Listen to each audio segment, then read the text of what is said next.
Drum for the Song podcast. Well, there's a few actually. I think every record we did is top notch, I agree. except Ooh. Hammered. Oh, that's one of my favorites. That's strange. Really? Yeah, I don't know why that is. I think maybe because it was, I don't know, maybe it was the period of my life when it came out, is when I used to come out to the shows. And I was just going to say that. Maybe that was why. So I have a good memory of that time of my life. And right.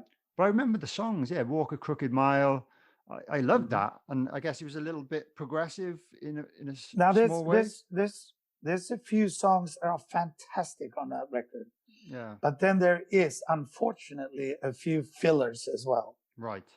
And why I say that I don't think it's one of our better ones is because that's the only record where we were pressed for time. Ah, okay. Right.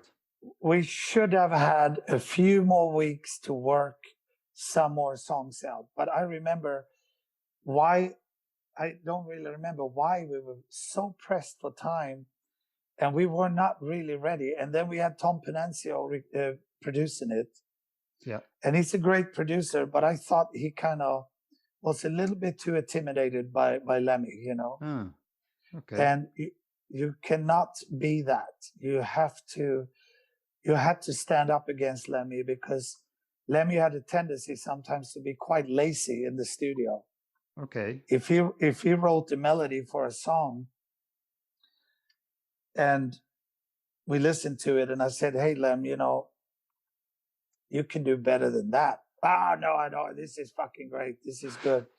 And I told whoever produced the record, I said, "Look, this is not a good melody for this song." "No, I know.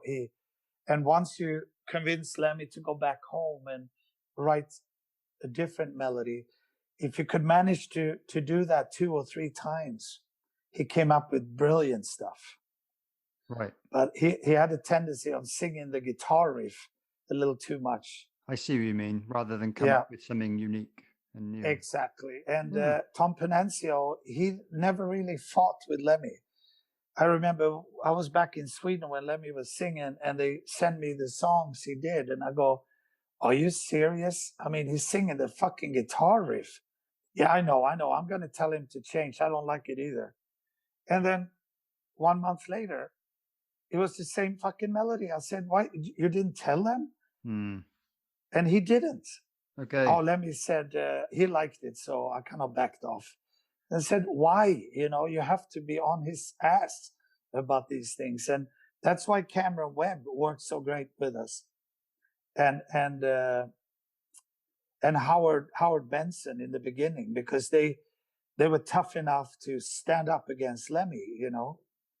When Lemmy came in the studio, started screaming and yelling that he thought he was great and everybody just to shut up, really, you know. And that was what he wanted.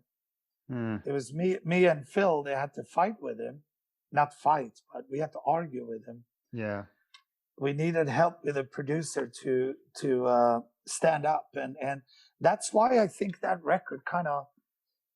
And it was right after 9/11 too, so the atmosphere in California was really bad. Oh right, yeah. I can imagine. Yeah. You walked in to get a 6-pack of beer, and people staring at you, and everyone was suspicious about everyone. And I just didn't think it was a very comfortable time. Okay. So overall, I think some of the songs are fantastic on that record, but some of them are absolutely the worst shit we ever done.